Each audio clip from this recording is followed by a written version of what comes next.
Good morning all of you are most welcome in nursing innovation. और फिर से हम आपके लिए जीआईटी सिस्टम का एक नया टॉपिक लेकर आए हैं and topic is lactose intolerance. अब देखने वाले कि लैक्टोज इंटॉलरेंस का मीनिंग क्या होता है और किस तरीके से एक बेबी को हेल्थ को अफेक्ट करता है। Okay, so let's we start. सबसे पहले हम बात करने वाले डेफिनेशन की कि एक्चुअली में what is the meaning of lactose intolerance. तो नाम से पता चल रहा है इंटॉलरेंस मतलब कि बॉडी उसको टॉलरेट नहीं कर पा रही, अलाउ नहीं कर रही है, उसको रिफ्यूज़ कर रही है। ठीक है, तो इसके अंदर किसको रिफ्यूज कर रही है? लैक्टोज को। अब वो किस तरीके से होता है उसकी बात कर रहे हैं वो। Inability to digest the lactose sugar that due to the deficiency of lactase enzyme that release from breast border of small intestine. यानी कि इसमें क्या हो जाता है, लैक्टोज जो शुगर है वो अच्छी तरीके से डाइजेस्ट नहीं हो पाता, यानी कि इनेबल हो जाता है डाइजेस्ट होने में, क्योंकि वहाँ पे लैक्टेज जो एंजाइम है जिसका मेन फंक्शन जो लैक्टोज डाइजेशन का किसका होता है, लैक्टेज एंजाइम को होता है, उसकी कमी की वजह से लैक्टोज शुगर अच्छी तरीके से डाइजेस्ट नहीं हो पा रही और बॉडी उसको रिफ्यूज कर रही है, एब्जॉर्ब नहीं कर पा रही क्योंकि उसका डाइजेशन नहीं हो रहा है। अब ये जो लैक्टेज एंजाइम वो कहाँ से आता है? Breast border of small intestine से आता है। उसकी कमी हो गई है, लैक्टोज शुगर डाइजेस्ट नहीं हो पा रहा है, बॉडी इसको एब्जॉर्ब नहीं कर पा रही। इस कंडीशन को क्या बोल देते हैं? लैक्टोज इंटॉलरेंस बोल देते हैं। ओके, ठीक है, नेक्स्ट पे चलते हैं और बात करें lactose mainly present in dairy products. जो भी डेयरी प्रोडक्ट्स होते हैं लाइक एज मिल्क हो गया, मिल्क या मिल्क के जितने भी प्रोडक्ट्स होते हैं उनके अंदर मेनली रूप से लैक्टोज शुगर प्रेजेंट होती है। ओके, उनके इंजेक्शन के बाद में उनका डाइजेशन नहीं हो पा रहा है क्योंकि लैक्टेज एंजाइम की डेफिशिएंसी हो चुकी है और कुछ सिम्टम्स अराइज होते हैं। इस कंडीशन को ही क्या बोल देते हैं? Lactose intolerance. ओके, नेक्स्ट देखते हैं नॉर्मल मैकेनिज्म क्या होता है लैक्टोज डाइजेशन का, कि एक्चुअली में नॉर्मली रूप से लैक्टोज किस तरीके से डाइजेस्ट होता है उसकी बात कर लेते हैं, ताकि अपने को लैक्टोज इंटॉलरेंस समझ में आ जाए कि किस तरीके से इसका डाइजेशन अफेक्ट हो जाता है।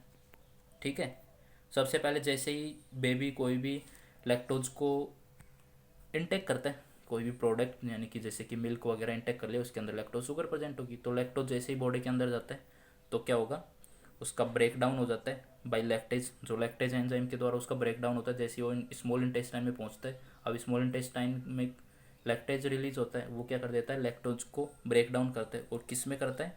ग्लूकोज प्लस गैलेक्टोज, दो सब्सटेंस में डिवाइड हो जाता है, lactose glucose plus galactose.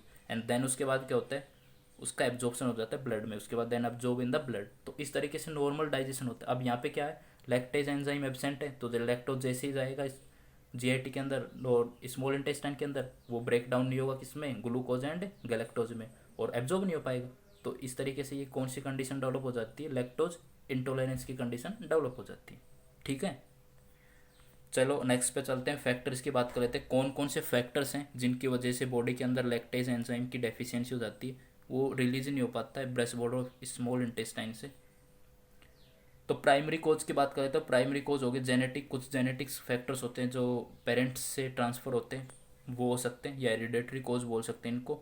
Next chromosomal abnormality, कुछ क्रोमोसोमल एबनॉर्मलिटी की वजह से जो लैक्टेज एंजाइम रिलीज करने वाली सेल्स हैं उनका डेवलपमेंट नहीं हो पाया, इसलिए लैक्टेज एंजाइम वहाँ से रिलीज नहीं हो पा रहा है और डेफिशिएंसी हो रही है। तो ये लैक्टोज इंटॉलरेंस को लीड करते हैं। सेकेंडरी कोजेज की बात कर लेते हैं, सीलियक डिजीज।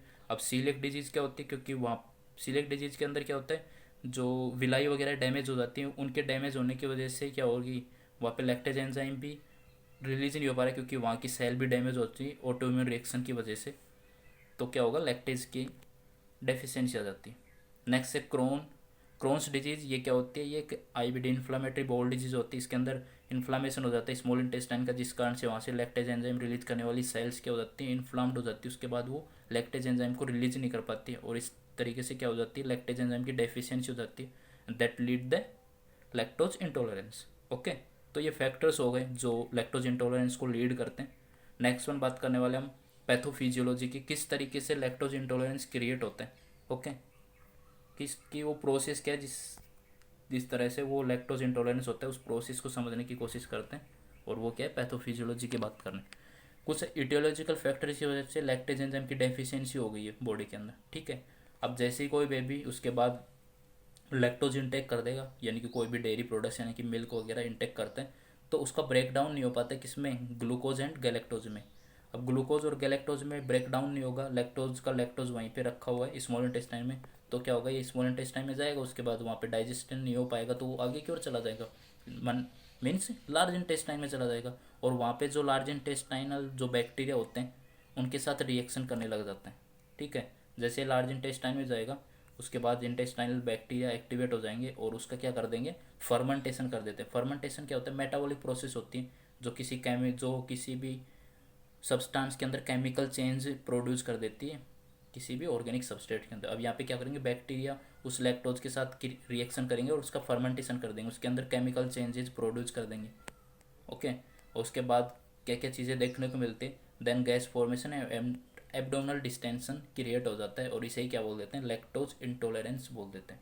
ठीक है, इस तरीके से ये पूरी लैक्टोज इंटॉलरेंस की प्रोसेस क्रिएट होती है बॉडी के अंदर।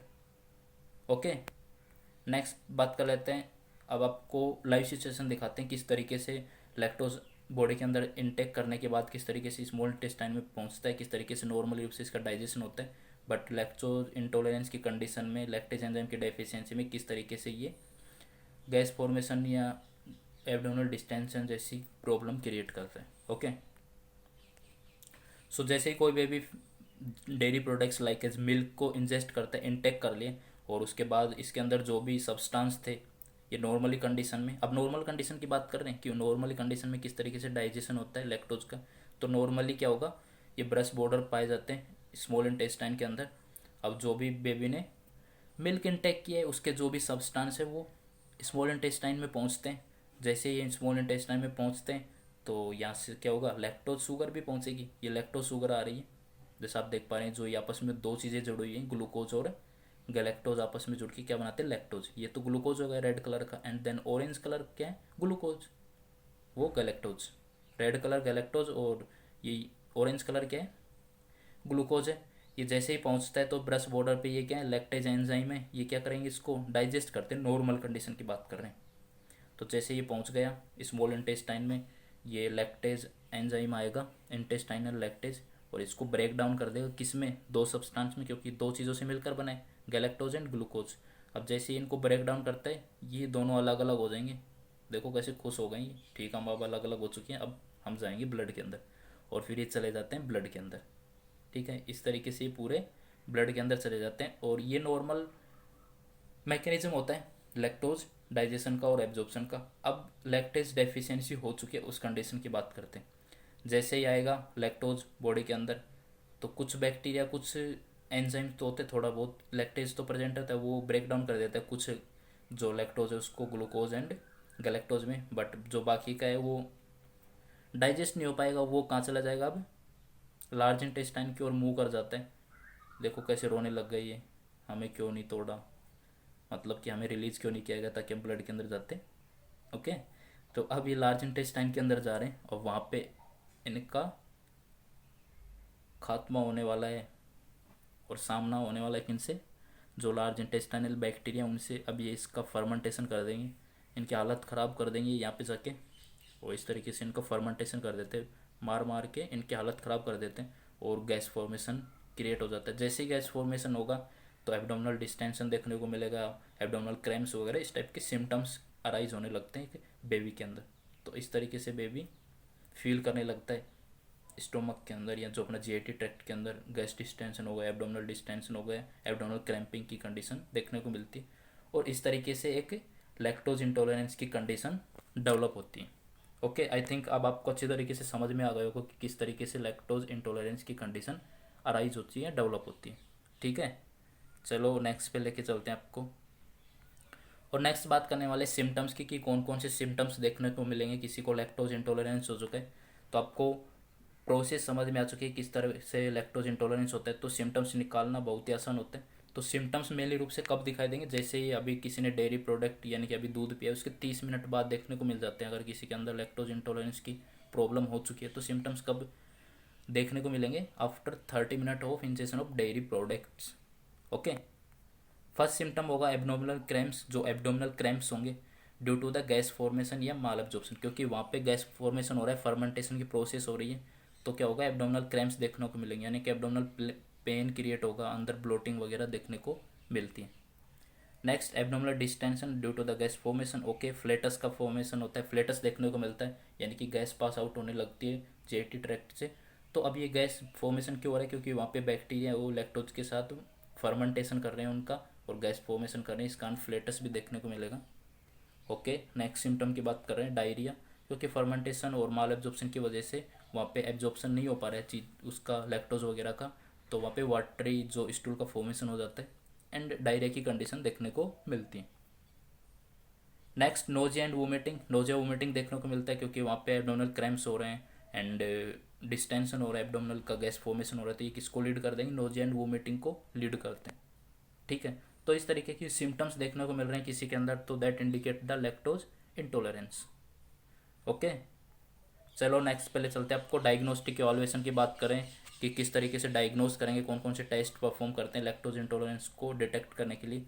तो फर्स्ट वन फिजिकल एग्जामिनेशन कर लेंगे, साइन सिम्टम के आधार पर हम पता लगा सकते हैं कि लैक्टोज इंटॉलरेंस हुआ है या फिर अदर कंडीशन डेवलप हो चुकी है।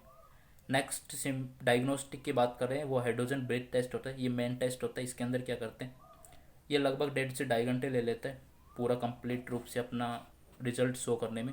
तो इसमें सबसे पहले क्या करेंगे, in this keep the baby on fasting at last night of testing, जैसे कि कल सुबह करना है तो आज की शाम उसको, आज की रात कुछ भी नहीं देंगे, फास्टिंग पे रखेंगे। देन उसके बाद नेक्स्ट मॉर्निंग में क्या करना है, उसको 25 ग्राम 25 ग्राम लैक्टोज विद वाटर, उसको नेक्स्ट मॉर्निंग में देंगे, 25 ग्राम लैक्टोज दे देंगे पानी के साथ। ओके, अब 25 ग्राम लैक्टोज दे दिया है, उसके बाद अपन टेस्ट करते हैं।